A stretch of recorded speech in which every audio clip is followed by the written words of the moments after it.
보살은 법계에 깊이 들어가 중생을 교화하면서도 중생에게 집착하지 않고 모든 법을 받아 지니면서도 그 법에 집착하지 않고 보리심을 발하여 부처님이 머무르시는데 머물면서도 거기에 집착하지 않고 말을 할지라도 그 말에 집착하지 않고 중생계에 들어가도 중생계에 집착하지 않고 삼매를 알고 거기에 들어가고 머물면서도 삼매에 집착하지 않고 한량없는 불국토에 나아가 들어가기도 하고 보기도 하고 그 가운데 머물면서도 불국토에 집착하지 않고 버리고 갈 때에도 연연하지 않는다.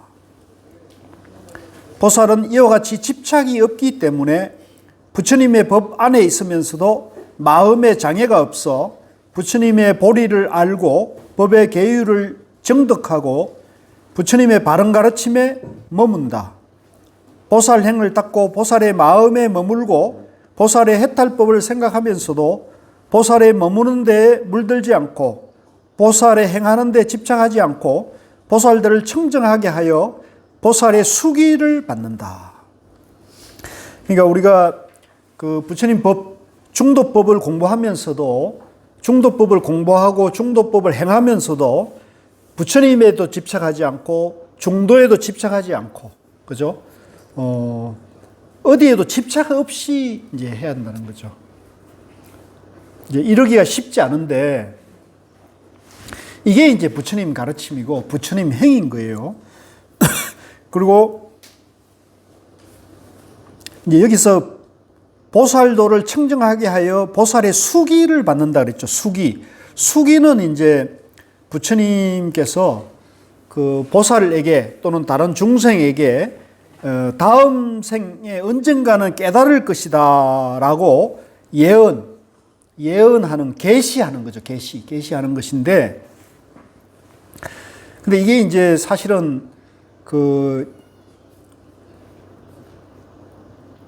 이제 본래는 다 우리가 부처이기 때문에 이 수기라는 것도 사실은 안 맞는 거예요. 법으로 보면 이건 맞지 않는 거예요.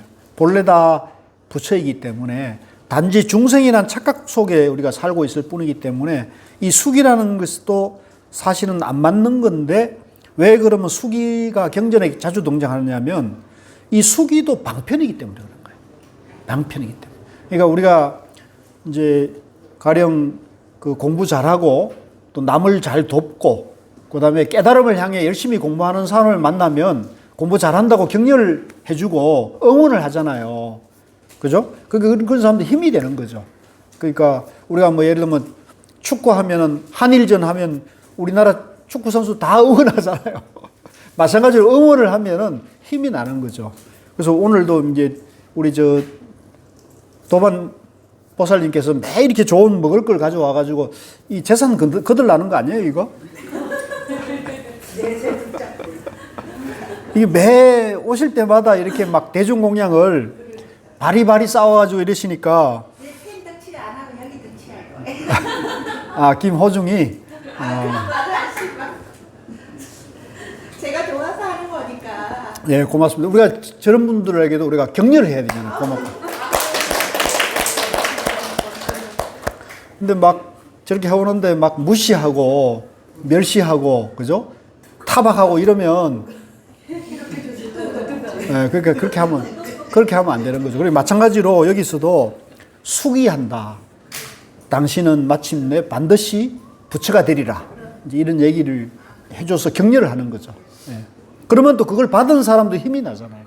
예. 힘이 나듯이. 그러니까 제가 뭐 그럴 능력은 없지만 여기 우리 공부하는 흥북사의 우리 화엄경 공부하는 도반님들이 금생에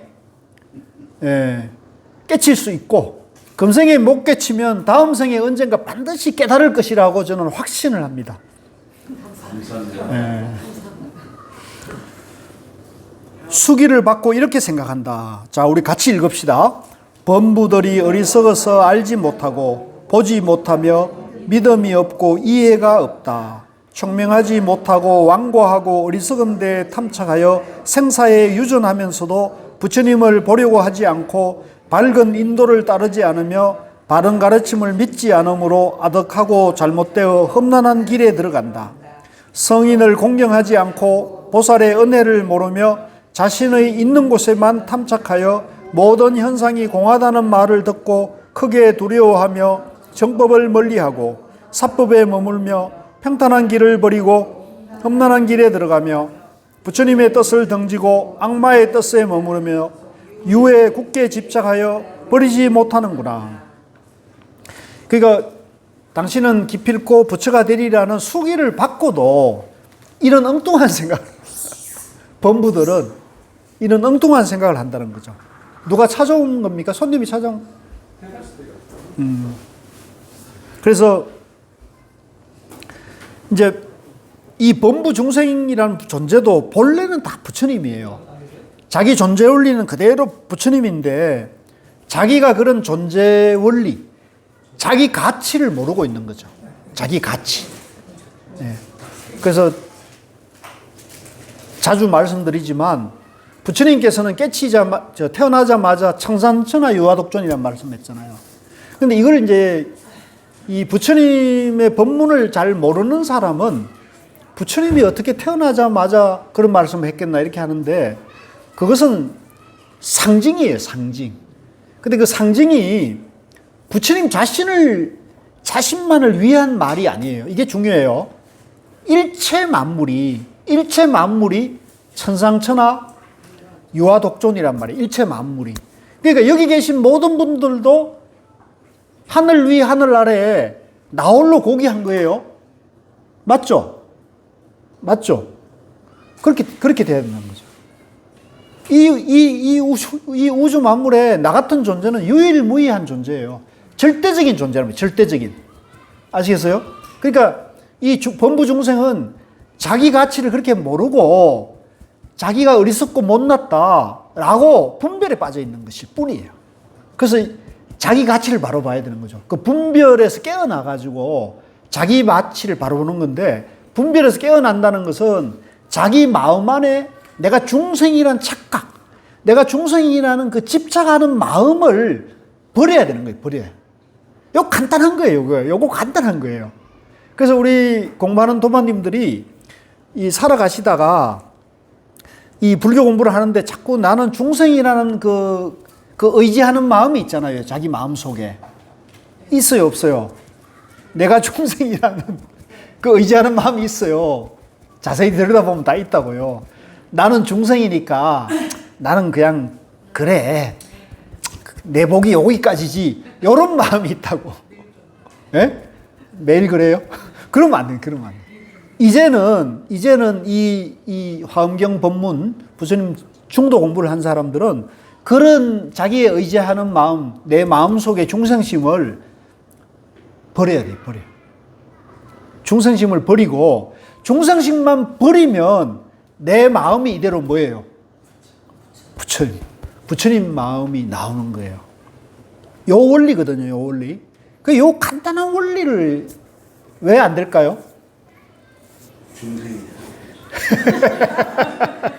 그렇죠. 중생심이 작동하게 돼요, 중생심. 그거예요. 그래서 이게 사실은 염불하고 참선하는 이유가 그거에 있는 거거든요. 자꾸 염불해라, 참선해라는 말이 그거를 그 중생심이라는 의지하는 마음을 거기서 안에서 닦아가는 거죠. 닦아가는 거죠. 그래서 지금 우리가 이렇게 경전 공부하고 법문 공부하는 것도 자꾸 중도 법문, 본래 승불 법문을 자꾸 들으면 위안이 되잖아요. 힘이 되잖아요. 그러니까 법문 공부도 계속 해야 되는 거예요. 자기 마음이 이제 어제 총무원 선생님 그 얘기를 하시대요. 언제까지 공부해야 됩니까? 라고 기자가 질문하니까 자기 마음이 독립될 때까지 자기 마음이 자기 스스로 공부를 찾아갈 수 있을 때까지 되어야 독립이 되는 거잖아요. 그러니까 그렇게까지 하면 돼요. 그래서 이제 좀 부끄러운 얘기지만 저는 고은 스님에게서 독립했잖아요. 저는 고은 스님께 법문 들으러 다닌 지 한 10년 만에 저는 사실상 독립을 했어요, 저는. 10년 정도 고은 스님께 법문 들으러 다니까 10년 정도 전에 제가 독립이 됐는데 독립이 됐다고 해가지고 스승에 대한 예의나, 그죠? 공경하는 마음이 없는 건 아니에요. 당연히 더 있죠. 더. 오늘도 제가 그 얘기 하다가 눈물이 나는 걸 억지로 잘 참았어요. 그래도.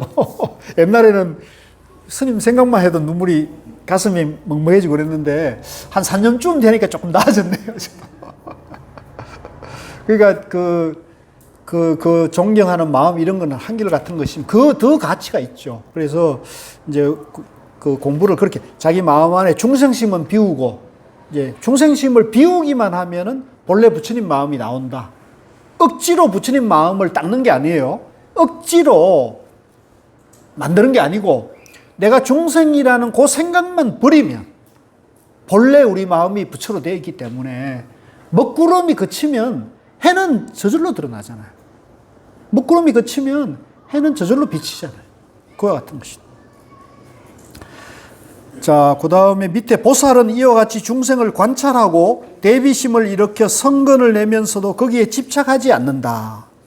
보살은 이와 같이 생각한다. 나는 한 중생을 위해서라도 시방세계의 낱낱 국토에서 무량겁을 지내면서 교화하고 성숙하게 할 것이며, 이 한 중생을 위해서 하듯이 일체 중생을 위해서도 그와 같이 할 것이다. 끝까지 이 일을 위해 싫어하거나 고달픈 생각을 내어 그냥 버려두고 떠나지 않을 것이다. 그러니까 이제 우리가 보살심을 낸 사람은, 이제 깨달음에 대한 발심을 낸 사람은 한 중생도 가엾이 방치하지 않고, 그죠? 소홀하지 않고 모든 중생들의 고통을 덜어주기 위해서 내가 노력을 해야 한다는 거죠. 사실 우리나라에 공직에 계신 분들이 이런 마음으로 공직을 살면 얼마나 우리나라가 좋아질까요, 그죠? 예. 모든 요 온도가 너무 찹습니다. 예. 이쪽은 특히 춥네요. 그래서 이제 이 방에 지금 우리가 한 20명이 있는데, 저 에어컨 컨트롤러를 가진 분이 어떤 마음으로 저걸 운전하느냐에 따라 가지고 이게 다 영향을 받아요. 그죠? 그죠? 그러니까 쉽게 말하면 우리가 한 조직과 한 단체의 대표는 그런 사람이 돼야 돼요. 그 사람이 공심을 가져야 돼요. 즉, 공심을 가진다는 것은 모든 사람들을 아우르는 마음을 가져야 되는데, 그게 치우친 마음.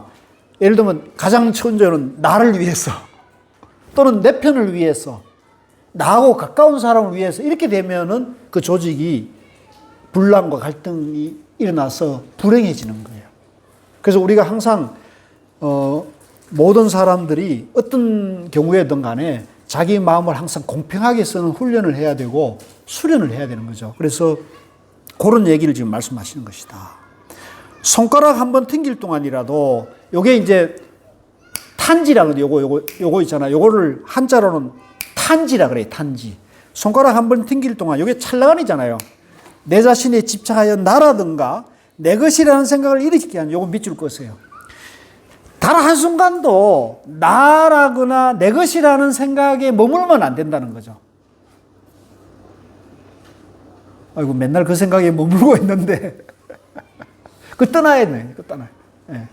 그러니까 무아로, 공심으로. 예. 나라는 생각을 떠나가지고 공심으로 하는, 공심으로. 아, 우리나라 대통령 언제, 공심 가진 대통령 언제 볼 수 있을까 모르겠네. 예. 살아생전에 힘듭니다. 너무 저를 너무. 근데 저는 저는 우리가 원력행은 저는 필요하다고 보거든요. 원력. 그러니까 어떻게든 내가 살아있는 동안에는 대통령이든 국회의원이든 도지사든 시장이든 군수가 공심을 가진 시장, 군수, 국회의원, 도지사, 민주당 당수, 대통령이 나올 수 있게끔 해보자는 것도 원력일 수 있잖아요. 근데 왜 그게 필요하냐면, 예를 들면 저 같은 사람이 몇 사람이 이렇게 좀 도움을 준다 해가지고 하는 것보다 총무원장 스님이 하는 게 훨씬 더 영향이 크고, 그죠? 또 총무원장 스님이 하는 것보다 대통령이 하는 것은 몇 천만 배나 힘이 큰 거잖아요. 이해되시죠? 그러니까 우리가 보살 대통령을 배출해야겠습니까? 그냥 둬야겠습니까? 여러분 어떻게 생각하세요? 동의 안 하는 것 같은데? 나 혼자 할게요, 그럼. 저는 사실 제가 이제 조계종 밥을 먹었잖아요. 20년 동안. 조계종에서 이제 월급 받고 먹고 살았기 때문에 살면서 총무장 스님이 이제 이 중도를 아시고 가나선의 가치를 아는 분이 오신다면 얼마나 좋을까라는 생각을 제가 많이 한 사람이거든요. 많이 한 사람이에요. 그래서 제가 여러분들이 아시는 훌륭한 총무장 스님을 많이 모셨어요. 그리고 제 위치가 그래서 그분들하고 독대할 시간도 많았고 또 속 얘기할 경우도 많았고 여러 가지 종단의 대소사를 많이 상의할 위치에 있었는데 그동안에는 한 번도 이 중도와 가나선에 대해서 정체성을 가진 원장 스님을 저는 사실은 잘 뵙질 못했어요.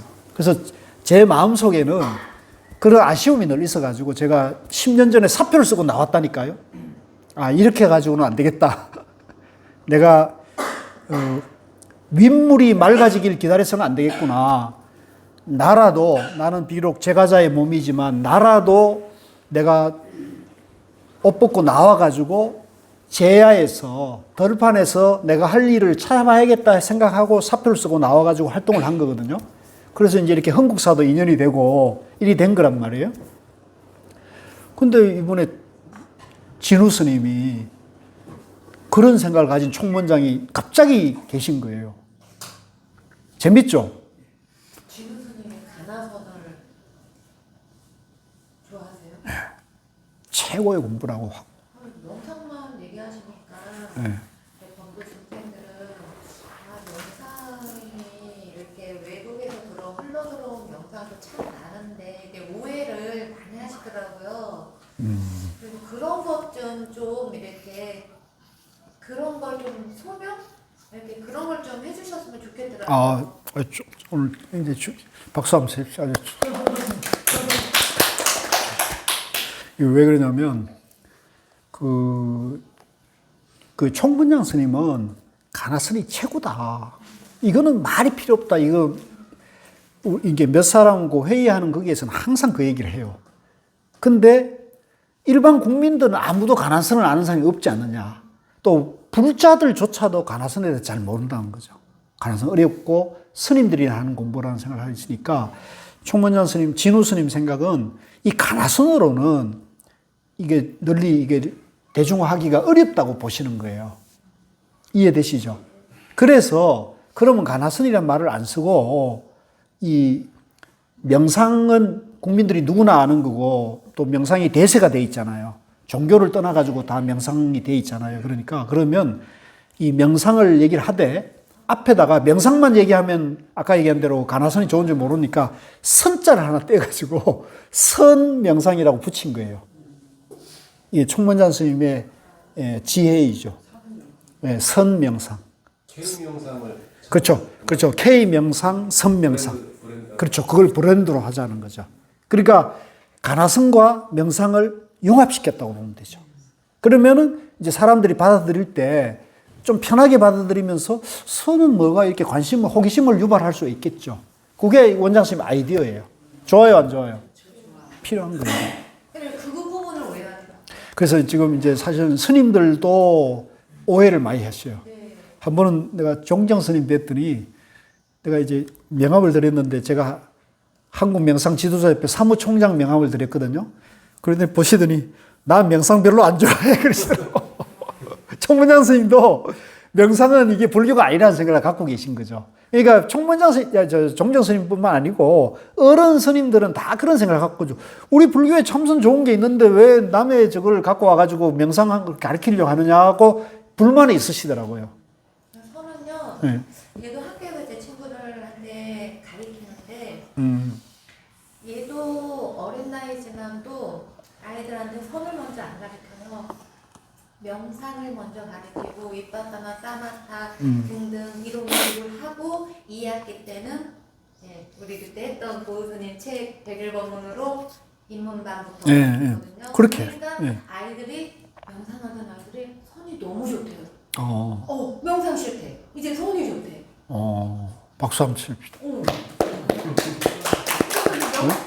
42쪽이죠. 손가락 한번 튕길, 맨 밑에 두 번째 줄입니다. 튕길 동안이라도 내 자신에 집착하여 나라든가 내 것이라는 생각을 일으키지 않으며, 우리 최군 나라든가 내 것이라는 생각을 일으키면 안 되는 거야. 오는 세월이 다하도록 보살행을 닦아도 몸에 집착하지 않고 법에 집착하지 않고 생각과 소원과 삼매와 관찰과 고요한 선정에 집착하지 않는다. 중생을 교화하여 조복하는 데 집착하지 않으며 다시 법계에 들어가는 데도 집착하지 않는다. 왜냐하면 보살은 이와 같이 관하기 때문이다. 즉 모든 법계가 환상과 같고, 이제 이 세계가 법의 세계, 이 우리가 눈에 보이는 이 세계가 헛개비와 같다는 거예요. 헛개비. 실상이 아니다는 거죠. 모든 부처님은 그림자 같으며, 같이 읽읍시다. 보살행은 꿈과 같고 부처님의 설법은 메아리 같다고 관하기 때문이다. 이게 이제 우리 건강경의 마지막 대지라고 똑같죠. 그러니까 이 건강경이나 화엄경이나 똑같은 거예요. 모든 세간이 화형과 같으니 업보로 유지되기 때문이며, 자, 여기 이제 모든 세간이 화현이라는 것은 뭐냐면, 그 밑에 주에 보면은 부처나 보살이 중생을 구제하기 위한 수단으로 여러 가지 모습으로 변하여 세상에 나타나는 것이다. 그러니까 지금 우리가 이제 뭐 선명상이다, 천년을 세우다다, 템퍼스테이다 이런 것들이 전부 방편이죠. 화현이죠. 방편이죠. 같으니 업보로 유지되기 때문이며, 이제 업의 과보, 이제 인과의 과보는 이 법이 그대로 그렇게 유지가 되고 있기 때문이다. 차별의 몸이 환상과 같으니 행의 힘으로 일으키기 때문이며, 일체 중생이 마음과 같으니 여러 가지로 물들기 때문이며, 모든 법이 실제와 같으니 변할 수 없기 때문이다. 이것이 일곱째 집착 없는 행위다. 그래서 이제 우리가 뭐 선명상이든 템플스테이든 또 화두선이든 연불이든 윗바사나든 이 경정 공부든 이 공부를 하더라도 이 자체에 집착해서는 안 된다는 거죠. 집착하지 말고 특히 이제 나와 내 것이라는 데 집착을 떠나야 이제 보살 행위 되는 것이다. 이제 집착 없는 행위 된다. 그래서 항상 도반님들이 이제 집에서나 직장에서 생활할 때마다 가정일이든 회사 일이든 간에 나 너를 나누고 분별해서 하지 마시고 무분별의 중도의 마음으로 집착 없는 마음을 쓰시게 되면, 행하시게 되면 모든 일들이 원만하게 될 것입니다. 수고 많으셨습니다. 오늘은 제가 너무 쓸데없는 말을 많이 했는데 참여해 드리겠습니다. 죄송합니다.